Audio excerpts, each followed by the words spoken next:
It's inspiring to say the least, but it's so surreal of the decisions and the free will that we have on a daily basis. It can be so self-centered and selfish, not considering other people before yourself. Like all your decisions are just you. And so it's like, yeah. Hello, you're listening to Ready, Set, Go Real Estate Investing Podcast, presented by Brandon Elliott. This show will be going over all aspects of real estate investing and is intended to educate, motivate, and prepare you to take action on your first or next real estate investment.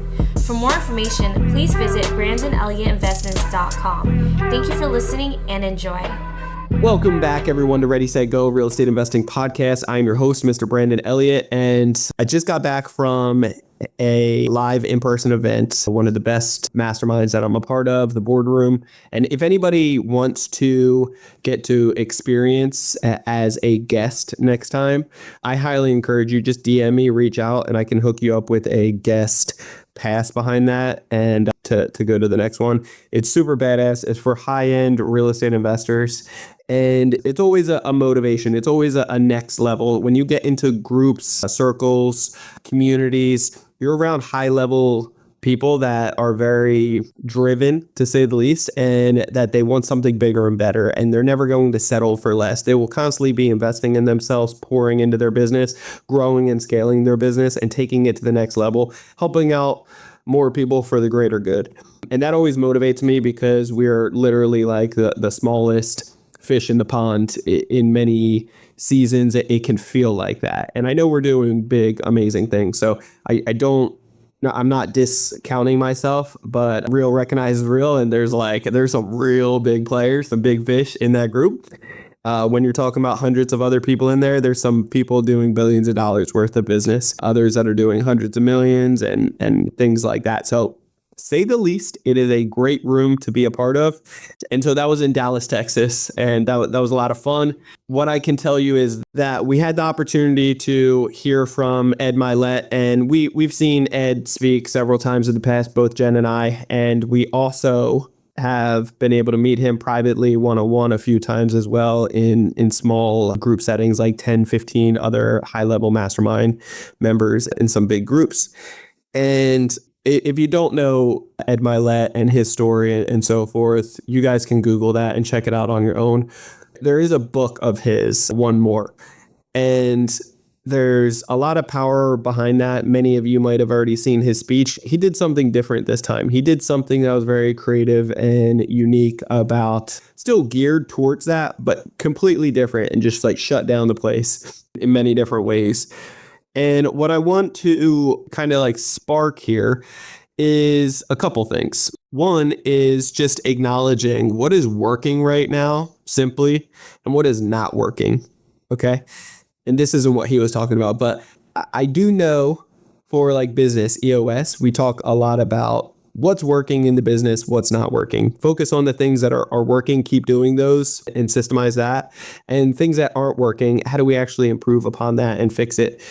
I think it's really eye-opening to see some of the breakthroughs that take place when you just have that acknowledgement of these different areas, right? When you are actually focusing on things that are going to improve you, then it's a good thing, right? It takes you to next levels. What I think I've struggled with for a long time is, and I think a lot of us do, if you're very brutally honest, is really stepping into a role that you know your gut's telling you one thing, you know you should be doing something else, you know you should, and thinking about just the four different pillars of health, wealth, relationships, and faith. If you're really, truly, honestly, brutally blunt with yourself, you would know if you're absolutely crushing it from scale 1 to 10 in all those categories. And you'll probably also know, are you fully aligned? And if you're not crushing it in some of these areas, are you actually aligned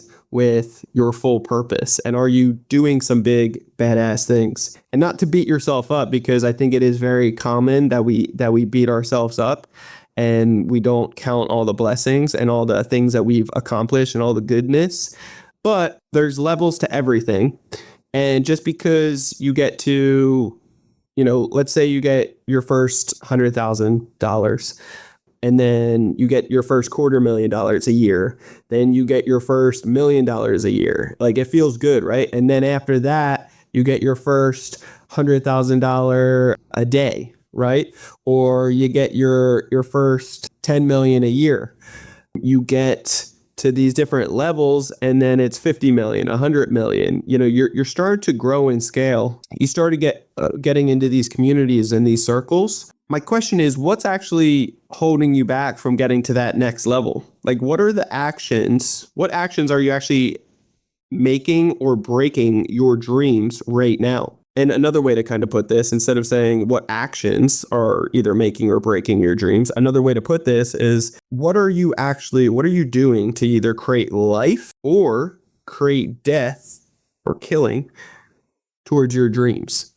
Because those are the only two things. You're either creating life, you're actually making something and it's going towards your dreams, or you're creating death and killing towards your dreams.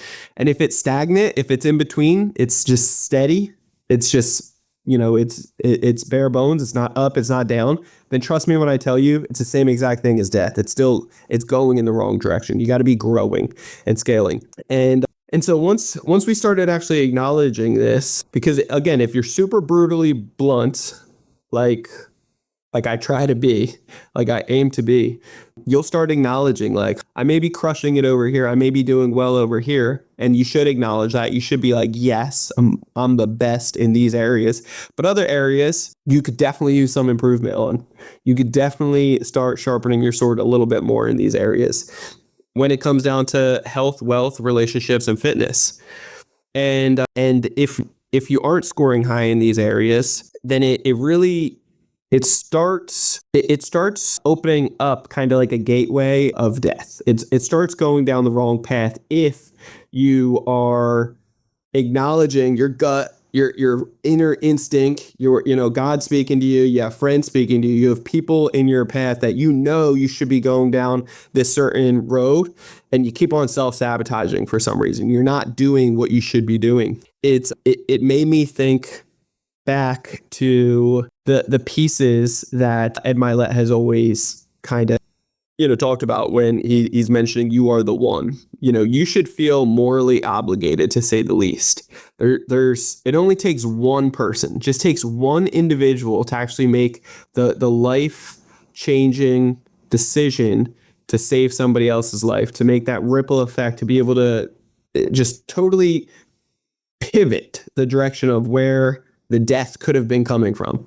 And like, we all have it in us to be able to have the free will and make our own choices, right? That's the best thing about being a human. It's also the worst thing as well, because we stupidly make mistakes on a regular basis. We stupidly listen to the enemy on our one shoulder on a regular basis and believe in all the BS and tease ourselves with natural sin on a regular basis. And so when you do that, it starts bringing in these 4 Ds, which is doubt, discouragement, delusional, delay. When you start actually focusing on the BS and you're not actually moving forward with improving in some of these areas for wealth, health, relationships, and faith, then you start, when that stagnant piece comes in, when your seeds aren't being watered to and you're not sowing into this stuff, then doubt is going to come in place, as always, right? Like doubt, you start second guessing yourself, like, is this even right? Am I even doing the right thing? Like, should I even be doing this? And then discouragement, you're going to have people in your ear telling you some negative stuff, or just your surrounding. Like, you're going to start getting discouraged, thinking like, this, I can't do this. This isn't going to be right. Delusional. And you start kind of going in your head and making all these damn excuses, right?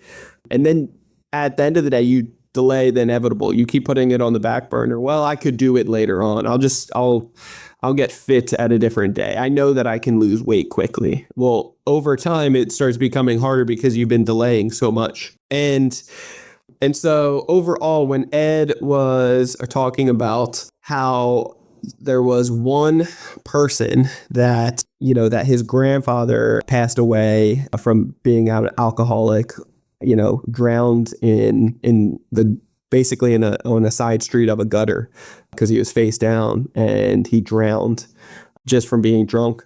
And then also just a couple weeks before, when his dad got sober, from one man that just a couple weeks prior got sober and encouraged him to actually not go and take his life this one night and actually come over to this meeting, this AA meeting, and be able to get help and support. And it was just a couple of weeks before that he decided to make that decision. That one decision right there decided to have this ripple effect on his life and totally change his dad's perspective. And he just took it one day at a time and never said like he was totally sober. He never gave that authority or that, that victory hooray part. He just said, hey, today I'm not. Today I'm not going to be drinking. I can't promise you tomorrow, but today I'm going to be great. And so as he started going down that path and just that one day at a time type of thing, that one decision at a time, it started making the ripple effect within his family, within life, and long and behold, Ed, over time. And so it's inspiring to say the least, but it's so surreal of the decisions and the free will that we have on a daily basis. It can be so self-centered and selfish, not considering other people before yourself. Like all your decisions are just you. And so it's like, yeah, eating this cookie, this is just me. It's only hurting me. I'm not hurting anybody else. That's incorrect. There's people that are watching you. You have kids that are watching you. There's always somebody watching. And at the end of the day, you have family people, and people around you that you could be leaving behind early from not treating yourself right. And so if you don't look at it in a certain perspective like that, then it can be very natural to say, it is what it is, YOLO, right? And just living for today. I think it just gave me a whole new perspective to realize, like, I am the one within my family. I am the one within my community. I am the one. Without me being here, nothing else matters in this world to me, because that's just me. That's just like in your world, nothing else matters to you after you are gone. So it's like everything revolves around you in a certain way. Does that make sense? Just like in my world, everything revolves around me to a certain degree. So it's like just that's going through my mind. Does that like that? Maybe I don't want that to be taken out of context, but because when I'm gone, it's not going to matter to you, and that's okay because it's your world. It, ideally it impacts you. It serves you in some way, but in your world, when you're gone, nothing else matters because you're gone, right? And so ideally, it's how you leave this world. It's how you leave the legacy that it does impact other people so much. But your surrounding circle, the 5 people you're with the most, your family, your friends, your influence, that will have some kind of ripple effect. And there's always people watching and learning and listening and soaking up your information. And so how are you actually serving other people? How are you making your daily decisions based on that? At the end of the day, you have a choice to actually show up and play full out, and at the end of the day feel very good and victorious. And that's why there's certain aspects that I love behind 75 Hard, because through 75 Hard, the workout and regimen, for 75 days, it is ongoing of these things that are uncomfortable: drinking a gallon of water, no alcohol, get a good enough sleep, read 10 pages in a educational book each and every day, 2 workouts, one outside, one inside, rain or shine, a 45-minute workout both times. You can't do it back to back. It's like, and doing it for 75 days with no alcohol, no cheat meals, being on a workout plan and so forth, and food, it doesn't just make you look better and feel better, but it also, like, at the end of the night, you're like, check. Like, I put in work today. I worked my butt off today. I did very well today. And so it's, that you're giving it your all. And so the problem with 75 Hard is at the very end of 75 Hard is like everybody goes back to, you give yourself the excuse, you just checked off a box, cool, completed. Now after that, I go back to eating like a pig again. Or because I work so hard there, now I can celebrate and eat a bunch of pizza and all these other things, at donuts. And so The problem with all of that is that it's not breaking off and changing the mindset and the mind frame behind these daily routines and habits. 75 hard isn't something that can be sustained forever. It's really not meant for that. But focusing on actually position yourself so you're not acting a fool at the end and changing the mindset, I think is very important. Because again, somebody's always watching you. Somebody's always focused, whether you see it, acknowledge it or not. There's always somebody watching, whether you have kids or not. And so you should always be a role model to other people, and you should always be leaving this earth, better than you arrived in it.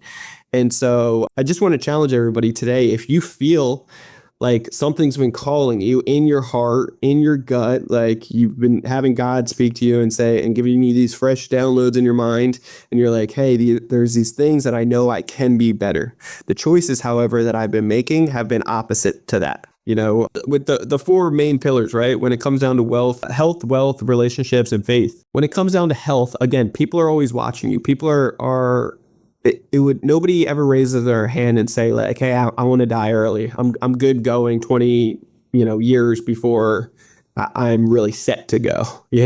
Nobody ever says that. It always comes down to, you wish that you could live longer, right? Like most deathbed regrets at the end of the day, there's surveys out there of people saying that they simply just wish that they had more time with people, with their friends, their family. They wish that they had more time to spend with them. They wish that they would have opened up more. They would have been more transparent. They would have been more themselves. They would have spoken up in certain circumstances. They wouldn't have thought about the concerns and fear or lashback of other people. They would have just been their like authentic, brutally honest, blunt self of what was on their heart. And that would have made change. They wish they would have lived a life on their own terms. There's people out there that are living, doing some kind of sport, doing some kind of business, or doing some kind of, working their butt off for some kind of thing or accomplishment because their dad or their brother or their friends or their family always dreamed of that for themselves, and they didn't live out their dreams for one reason or another. So now they put that pressure on this child at a young age, and then the kid grows up doing exactly that, not for themselves, but for somebody else. People also wish on their deathbeds that they would have let themselves be more happy, actually celebrate life more, enjoy life, be able to travel more, to be able to experience things more, and to be able to enjoy it instead of being in like stinking thinking, negative energy mindset, just wrong vibrations, right? Like just holding on to all this hate and doubt and fear and all, like hanging around with that toxic information for too long. And then everybody else will also say that on their deathbeds, they'll say that, hey, I just wish I would have worked less. I wish I would have prioritized things a little bit differently. I wish I wouldn't have been giving all this extra time, energy, and efforts to work. There's a crazy exercise, and I don't want to butcher this, but there's a crazy exercise where if you look at the average amount of, for a man or a woman, the average age of death in America, or even get so detailed with your ethnicity and your location of wherever you live. Find out the average age, and then afterwards look at some of your family members. How old were they living to? And then afterwards, minus how many years you've already lived, right? How old you are today. And then after that, break it down to how many days is that? How many days do you have left on this earth on average? And then you'll be kind of shocked. You'll be like, wow, that is 100% not as much as I thought. That is a heck of a lot less than I thought. And at first it's scary, but it's also, there's a motivating factor of, hey, I need to not waste the time on this earth. I need to figure out, how do I make a bigger impact? How do I leave this earth better than I found it? How can I actually make my decisions, my daily decisions, more aligned with what my gut's telling me, with what my heart's telling me, with what God has been trying to get to me for so damn long. And I've been choosing the opposite, but I know there's something bigger and better out there for me. When you start focusing on these things, then you start realizing like time is of the essence. We're not promised tomorrow. Okay. The average, lifespan, that's the average. We're not promised tomorrow. It could be a heck of a lot less. Okay. It's more rare for it to be longer. Okay. So focusing on your health and improving that each and every day, what you're eating. It was a big moment when I started doing these test scans, and we just did another one this past week in Dallas at Peak.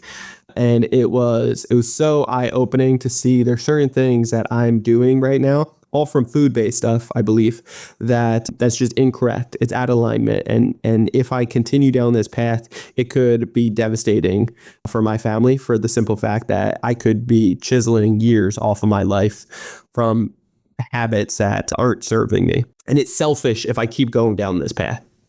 If I keep doing what I've been doing, it's selfish in this area of my life. When it comes down to wealth, there's people out there that will disagree with me on this. But if you're broke, then I just feel like you don't have authority in this area regardless. Okay. And I know that comes off hard or harsh in general, but I think when you have the ability to put food on your table and put a roof over your head, and then you have an overflow, an abundance in your wealth and the impact that you're making, then because it's not just about, your work, but it's how many other people are you supplying business to and relationships? How much of an impact, how much more food and tables are you actually supporting? And then after that, like, what does that ripple effect look like? Because our cups are overflowing, we're able to donate, we're able to give back, we're able to support other people that aren't blessed with those skills yet. It's not a breastfeeding technique of like, we should be doing this forever. Some people are always going to be in that case. I feel like a lot of society has been basically just breastfed, these lies and these things, like they have to be basically taking care of their whole life, when there's plenty of areas where you can still give back to society and you can still be self-sufficient and support yourself and so forth.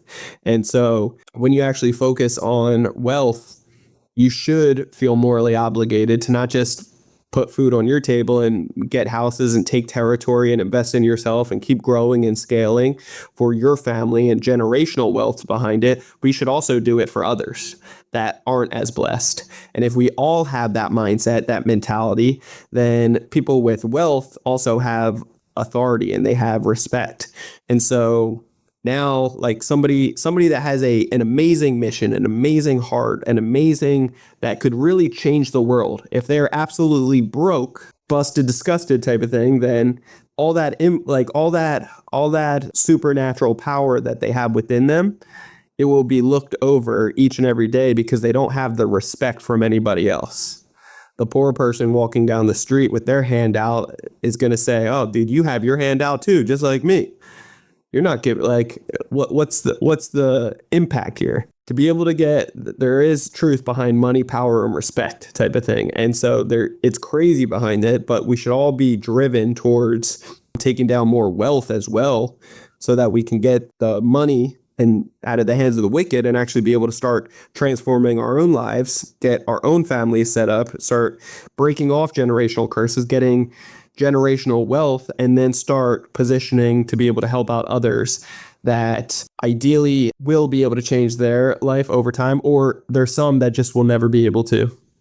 And we have to live with that and be able to see however we can help the people that both of those categories. Somebody that's never going to be able to, we should be able to have things in place to be able to help them. Other people that have been fit in that category, I believe there's a lot of people, probably a majority of people that could still be able to give back and do something and be able to support themselves in some way if they're trained and equipped with that information. Relationships, I think, are very big. Nobody wants to make it to the top, right? Make it to the top and then look around and nobody's around you. Lonely at the top, they say. It's only lonely if you're doing it by your damn self. It can be an incredible accomplishment if you're doing it with friends, family, and at the end of the day, I'd rather do business with friends. I'd rather do business with family. I'd rather do business and hit success and get, cheerlead along with people that are doing incredible things that I respect and I support.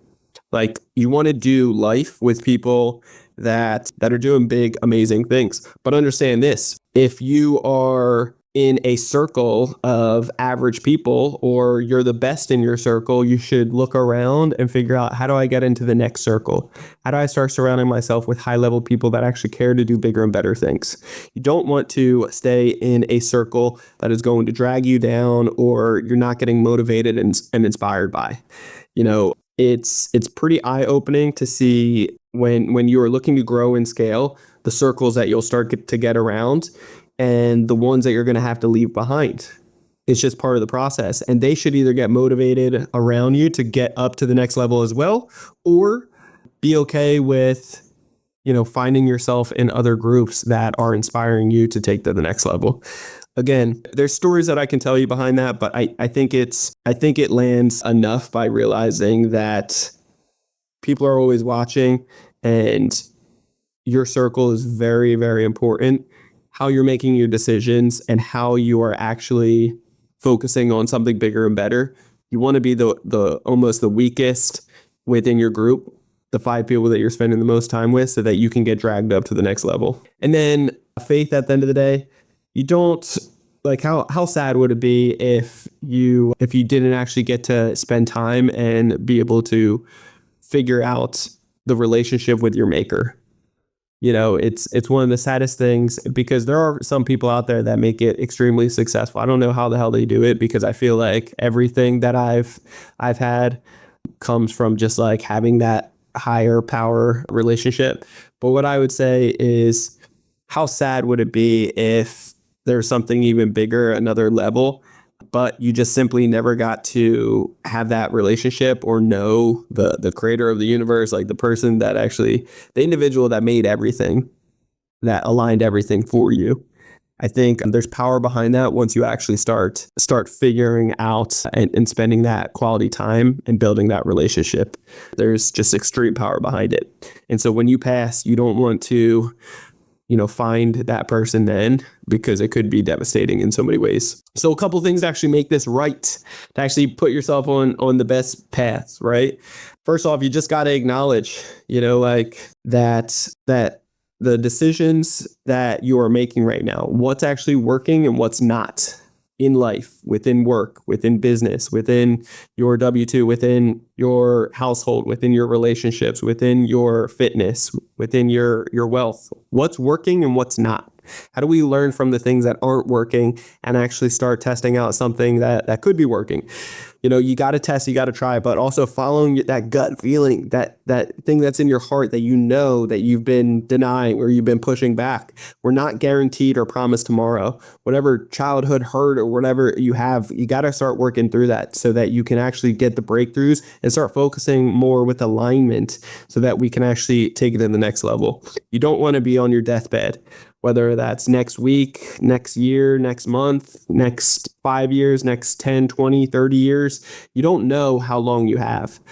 When it breaks down to days, it gets pretty surreal of like, oh, I have about 5,000 days left. On average, I might have about 10,000 days left. It's pretty surreal to see, holy cow, that number of days are actually, it's getting pretty slim, it's really eye-opening. And so if you do that exercise for yourself and you get that moment of like, oh God, I just didn't realize. I didn't realize that time is so limited. It is, and we're not guaranteed tomorrow. But the best thing that you can realize is that whatever actions that you're actually making right now, is it making or breaking? Is it creating life, or is it creating death and killing towards your dreams? Understand this: when you actually get alignment and you actually start focusing on the things that are going to, improve you. And I'm just as guilty of it. I'm not preaching from some pedestal here. I'm down on the same level as you are. We're all humans. We all make common mistakes and we all have sinful nature. What I would say is this: you got to acknowledge first. Once you acknowledge, then we can actually start making some change together. And this is full, transparency for full accountability for me. I'm speaking to the mirror myself right now. But understand this, like, you are most qualified to be able to help the person that you already used to be. Okay? I'll say it again. You are most qualified to be able to help the person you already used to be. This is something that, like, whatever you've been through, we all have stories, we all have past that we've taken, the mistakes that we've chosen, and the history and the lifestyle that we were born into. Bottom line is we have a story behind it and we have devastation behind it in many cases. However, we've overcome those and be able to create the person, the human being that we are today. That's a story that somebody else is going through right now that is years behind you, that you can actually speak life into, and you can say, hey, I've been there, I've done it, and this is how you overcome it, and this is how I've done it, and this is how you can too. And if I've done it, you can do it.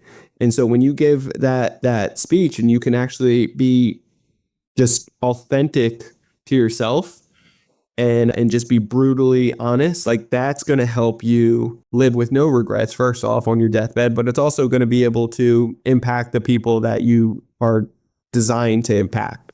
Like, you've been through the shit that you've been through for many reasons, and it's not just to challenge yourself and to overcome yourself, but to impact others that have already been there and done it. So again, you are most qualified to be able to help the person that you already used to be. And so, I came from broke, busted, disgusted, food stamps, Section 8. I came from, a fatherless home, manic depressive mother, just chaos within the house for finances and so forth. And didn't have any good, relationship advice. I saw relationships my mom was in and out of, getting out of toxic relationships, making mistakes. And then I became a pothead and basically a drug addict from that, and still have been able to stumble into getting away from these things and be able to find more of my path. And so I can speak to the person that's already been there, done it through these things, and figure out, how do you actually overcome some of these things? First off, you're going to want to visualize it. Visualize what success looks like to you. What does the perfect day look like for you? If you can visualize it, if you can see exactly what life would be like, spending time with your kids, your family, your loved ones, enjoying the day, beautiful day, whether it's on the beach, whether it's mountain biking, hiking, if it's in a grass meadow, like wherever it is, you're just enjoying your day. You got to visualize what success looks like. Nobody's ever on their deathbed saying, I wish I just had more money. I wish I just had another cheeseburger. Like, I wish I just had, I wish I could have just done all these things. Nobody's ever done that. Nobody. You'll never want or need any of the external things. I wish I just had another car. Wish I just had one more house, another mansion, another jet. Nobody's ever saying that. And all those things are great. They're all fine, dandy. There's nothing wrong with them. However, it's not the material things. It's not the external things that you're going to desire and want at the end of your life. And so when you can visualize what that perfect day looks like and the impact that you're making within that perfect day, I think visualizing it can be very, very impactful. Second, I would say, is vocalizing it. When you're vocalizing something, words are so friggin' powerful. It's everything. And people, even myself, have diminished this for too long. So many of us. The words that you speak over your life, it's either causing life, or it's creating life, or it's creating death. And so it's really important to realize this, because the sooner that you acknowledge this, the more that you're going to start speaking life, ideally, into your circumstances. If it's not, it's bad enough that it's in your mind in certain circumstances, but if you could start actually speaking into certain things. They did this study that they gave for 1 month straight, I believe. They gave 2 different groups of people. They broke it up evenly. 2 different groups of people. They had basically allowed to shoot, like go into a basketball court, and one group of people, they were shooting at the foul line, just did 30 days in a row, as many shots as they could throughout the day, right? 8-hour days, just shooting all day and looking to get better and better and better, right? All the guidance that they needed, kept on shooting. The other group of people, They were just stuck in a room where they were visually, mentally preparing and just visualizing them actually shooting the basket and making it at the foul line. Well, 30 days for both, right? One is not shooting at all. The other one is actually physically doing it. Now, action, there's a lot to be said there, right?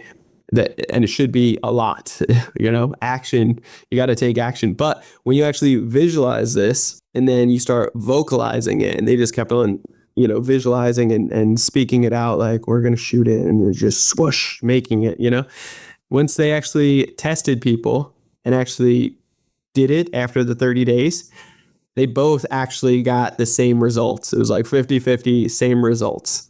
And it's crazy behind that because one was actually practicing the whole time and the other one wasn't doing anything except mentally just seeing it go in, seeing it, just the whole form. That's power behind actually visualizing something and then vocalizing it and speaking it out. Next, I would say voting. When you're actually voting, it's what you are actually like committed to doing. It shows that you are like every action that you take is a vote for the person that you wish to become, right? So the more that you're actually saying, hey, I'm going to go do this, and then you're doing it, that's the action that you're actually taking. You're voting for this person that you're looking to become. And I think there's a lot of power behind your action and taking place in it. And then last, vicinity behind it, the surrounding that you are actually putting yourself in, right?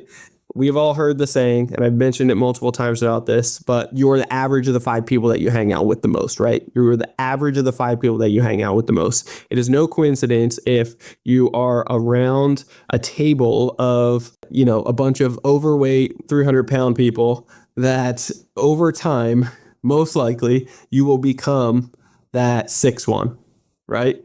Or when you're around nothing but 5 well-fit people, you're out to eat and so forth. They know your goals. You've been vocalizing it as well. Like when dessert comes around, you're not even going to want to say yes because nobody else at the table is eating it. Nobody else is doing it. And they're not even going to give you the opportunity. They're going to be like, no, he only eats salads and like protein, nah, he doesn't need any of that because I know his goals. He doesn't do that. No, thank you, waiter.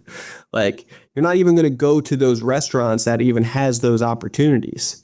Right. And so I think it brings a lot of clarity when you start acknowledging these things and realize like the life that you're living right now, is it actually creating life or is it creating death towards your dreams?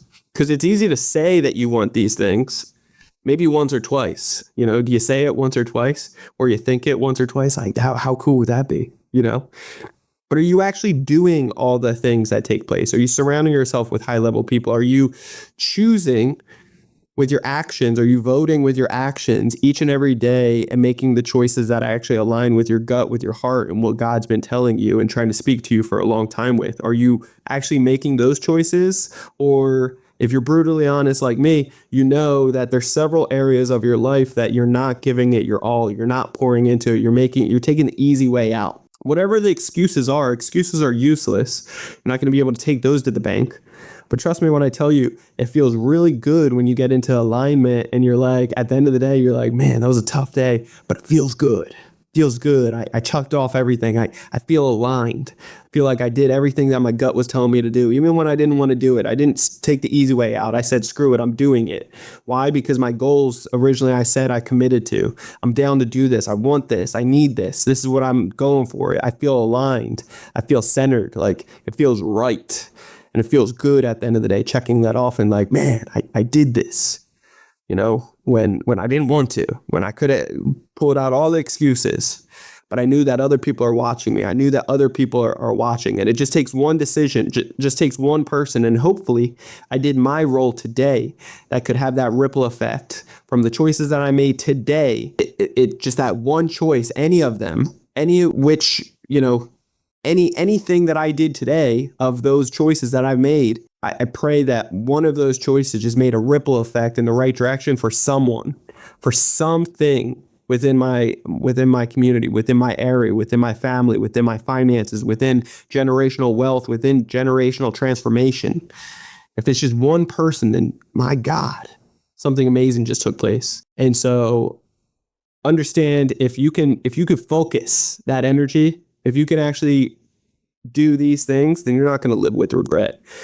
You're not going to be on your deathbed and passing away too early. You're going to have just enough time. You're going to have more than enough time if you start dialing these things in. And so I hope this is motivational for somebody today. I hope it impacts you and hits you, where it needs to land. Because when I was at this event this weekend, listening to Ed, getting inspired by other high level people around me, and then in addition, going and doing the health tests and everything and seeing certain things that popped up that I was like, wow, I just turned 35. I wasn't expecting certain things. It's like, well, that's why you invest in your health. That's why you invest in yourself. That's why you keep on doing bigger and better things, so you can get inspired, so that you can get the moment, so that you can have the opportunity to actually be aware first. Because if you don't know, you don't know. And then how are you supposed to make changes if you don't know? Half of America, more than half, probably 80, 90% of the world is clueless.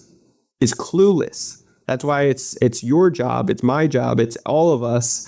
It's our opportunity to speak up and say, hey, this is what I found today. This is my truth. This is my truth. Is it the truth? I don't know. That's for you to actually line up with and see, does it make sense for you? Does it align with you? But what I can tell you is that I didn't know that there were certain things that if I keep living this way, the choices that I've made the last however many years, it's adding up, and there's tokens going in the wrong bucket of the death bucket that I didn't know, that I wasn't acknowledging. And the excuses that I made for that, the lazy way out of what I was doing with that, something needs to change so I can start taking out of that bucket and putting it in the life bucket, the creative bucket, the more alignment bucket, the one that I've been avoiding. And so if you are brutally honest, like a lot of my friends can be, and they'll raise their hand alongside with me saying, hey, I've been doing the same thing, dude.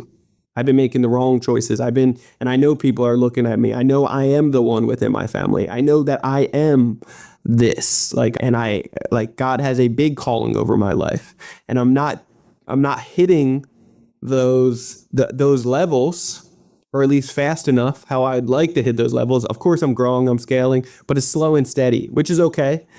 And I got to get patience for it, because I'm a millennial. I want everything tomorrow. But at the same time, there's some kind of thing on me that feels like I'm not doing it fast enough. It's because we're not aligned. When we get aligned, then you feel like everything's just speeding up a hell of a lot quicker, because it can. Because we have all the resources, all the tools around us. We have all the vision. If you allow God to actually speak to you and get the downloads when you are aligned, it's all going to start taking place. And I'm excited for that. And you should be too.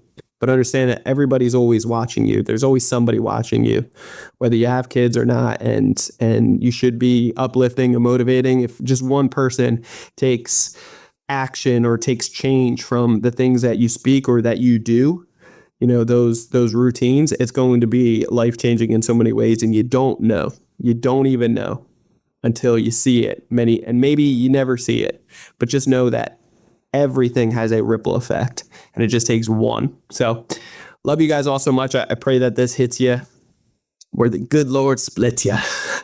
No, but by all means, if this was impactful, make sure that you leave us a 5-star review. Greatly appreciate that. Make sure that you're subscribed to the podcast if you have not already. We have an event coming up, and events is where you get breakthrough. It's where you get motivation. It's where you get networking. It's where you get business growth, ideas, information. This is where, just like I just spent 2 days soaking up this information, and got motivated from it so that I can go out there and take down more territory, grow, scale, and inspire. You can do exactly the same thing. And so you'll have the opportunity this April 3rd and 4th here in sunny San Diego, California. This past weekend, it was in Dallas, and it was friggin' cold. It was a cold spell out of nowhere, and it was in the teens. It's not going to be like that out here in San Diego. So this April 3rd and 4th, get your tickets for that. Simply just DM me. We have on our website as well, so you can go to creditcounselelite.com, but otherwise just DM me. I want to be able to hook you up with some special tickets, and all you got to do is DM me on Instagram. It's Credit Counsel Elite. Otherwise, you can go to Brandon Elliott Investments and just DM me tickets. Okay, just DM me tickets, and we can chat more about it. On Facebook, it's Brandon Elliott Investor. But yeah, I'm excited for it. It's going to be next level. We have some amazing, amazing speakers that are going to blow your socks away. We're also going to be talking about credit, how you can get funding, how you can position yourself, how you can put cards in the right order, applications in general, so that you can get anywhere from 10 to 50 plus applications approved with 90% approval odds. There's power behind that. I want to show you how to get massive amounts of funding, and the networking is going to be bananas. So you're not going to want to miss that. Just DM me for tickets and we will make sure that you guys are blessed with that. But we will see you on the next episode. Till next time, guys, God bless and peace out. See you soon. This has been another episode of Ready, Set, Go Real Estate Investing Podcast, brought to you by Brandon Elliott.